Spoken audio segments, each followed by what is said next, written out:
ফজরের আজান তখনও হয়নি। কনস্টান্টিনোপলের সরু গলিতে শুধু কুয়াশা আর নিঃশ্বাসের শব্দ। থিওডোর, একজন তরুণ বাইজেন্টাইন প্রহরী, থিওডোসিয়ান প্রাচীরের উপর দাঁড়িয়ে। তার হাত বর্ষায় ঠান্ডা হয়ে আছে। নিচে ব্লাখার্নের সমতলে কয়েক লক্ষ মশালের আলো। অটোমান সুলতান দ্বিতীয় মেহমেদের বাহিনী।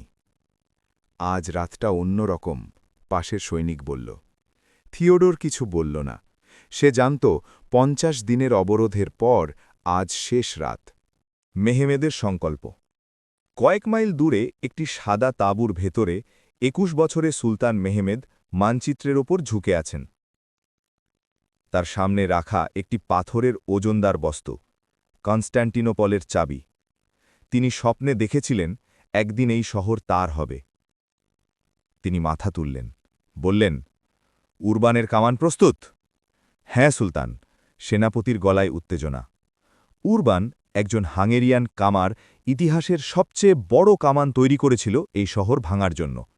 ১২টি বলদ টেনে এনেছিল সেই দানব। একটি গোলা মাটিতে পড়লে মাটি কাঁপত মাইলের পর মাইল। ভোর হওয়ার আগেই শুরু করো। হাগিয়া সোফিয়ার বিশাল গম্বুজের নিচে মোমবাতির কাঁপা আলোয় সম্রাট একাদশ কনস্ট্যান্টাইন নতজানু। ১০০০ বছরের পুরনো মোজাইকে যিশুর মুখ তাকিয়ে আছে। পাথরের মেঝেতে ঠান্ডা, গির্জায় কান্নার শব্দ। সম্রাট উঠলেন, রাজপোশাক পরলেন না, একজন সাধারণ সৈনিকের পোশাক নিলেন। আমি পালাব না, বললেন তিনি। রোম যদি পড়ে, আমি তার সাথেই পড়ব। তার পাশে দাঁড়ানো জেনোয়ার সেনাপতি জিউস্তিনিয়ানি শুধু মাথা নোয়ালেন।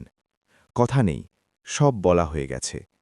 বাইরে আকাশ তখনও কালো, কিন্তু দিগন্তে আলোর সরু রেখা ধরছে।